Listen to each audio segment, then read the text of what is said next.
Kevin De Bruyne and Raheem Sterling scored the goals as Manchester City played with the confidence that continues to make them strong contenders for completing a historic quadruple.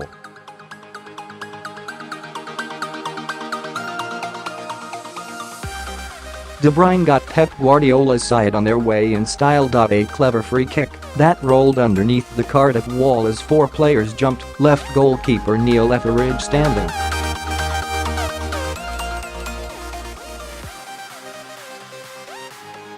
The second goal came shortly before half-time.Silva played the ball into the Cardiff box and Sterling was in position to score with a header.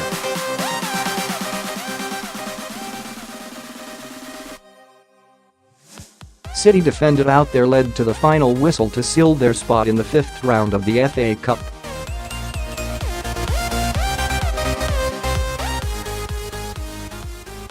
Here, Sportsmail runs you through all the things you might have missed from City's victory at the Cardiff City Stadium.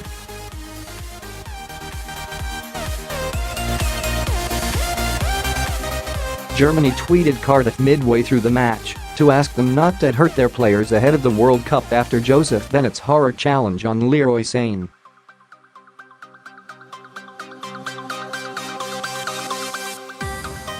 They wrote, "Hey, just letting you know, we have a really important tournament in the summer.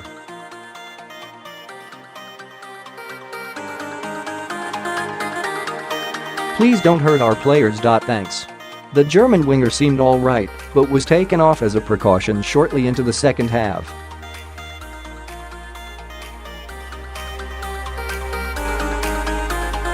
It was a nasty-looking tackle that Bennett luckily escaped with just a yellow card.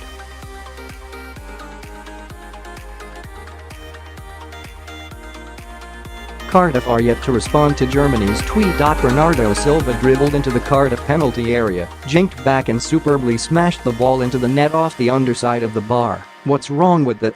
Linesman Simon Beck was the only person in the stadium who did find something wrong with it and bizarrely held his flag up with a certain smugness that suggested he had spotted something everyone else had failed to see.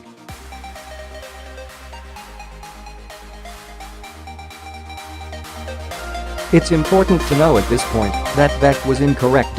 He believed, much like the incident that happened in Saturday's FA Cup tie between Liverpool and West Brom, that a player, Leroy Sane in this instance, was in an offside position and was blocking the goalkeeper's view as the ball was struck.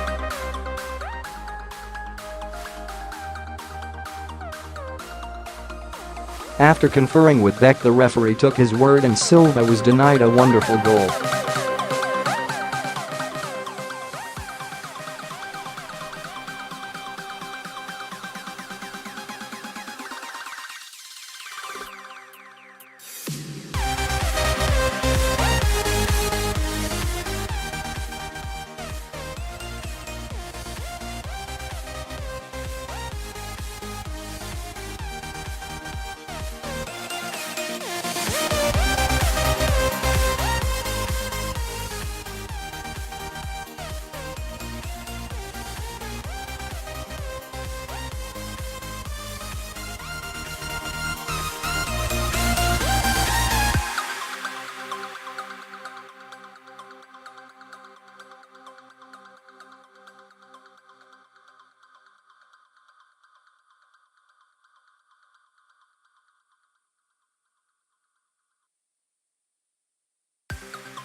The system has been dividing opinions ever since the Football Association introduced it into English football at the beginning of the month, but this game was the perfect example where it could have been so effective.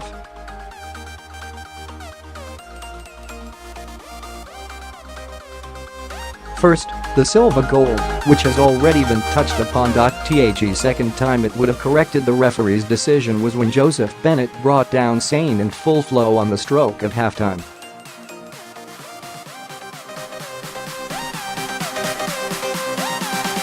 At first sight it was a professional foul deserving of a yellow card. Referee Lee Mason thought so too and duly brandished the card.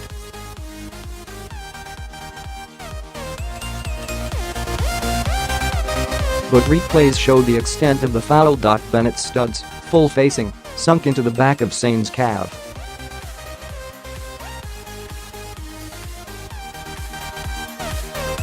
It looked a lot uglier than it did initially, and it certainly would have given Mason something to think about.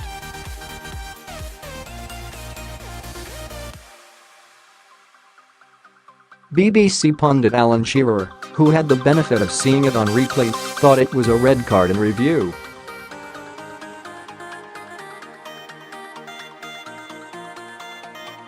"It was a naughty one, wasn't it?" he said. "Incredible pace, and he goes for the space, but it is difficult for the official to see that."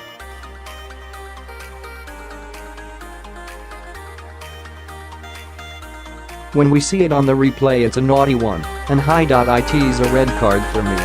Bennett got what he deserved in the end and was sent off in the dying moments of the match for a second bookable offence.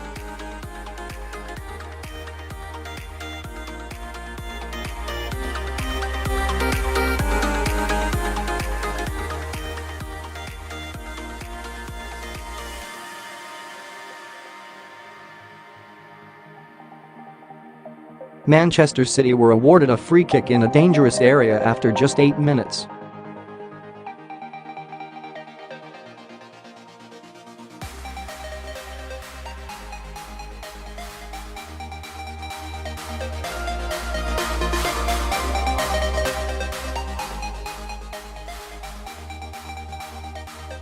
But who wants to be predictable? Being the opposite certainly helped Bruyne beat Neil Etheridge to open the scoring here anyway.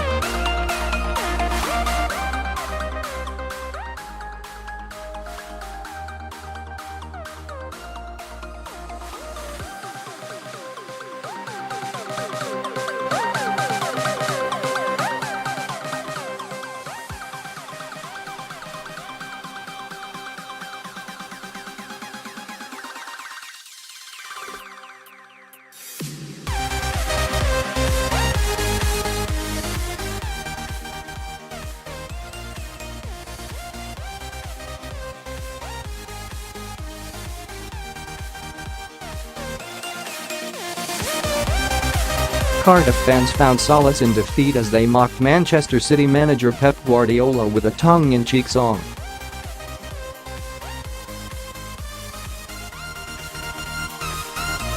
As soon as City went 2-0 up, the home supporters knew full well it was unlikely now that their side would be in the hat for the fifth-round draw.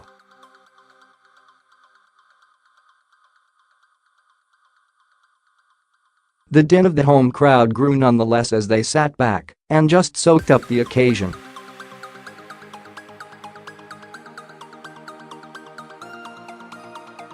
They even came up with a hilarious chant at the expense of Guardiola.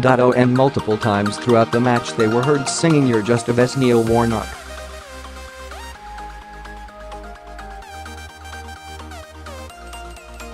The Cardiff boss, who recently admitted, "I don't want a minute's silence when I die."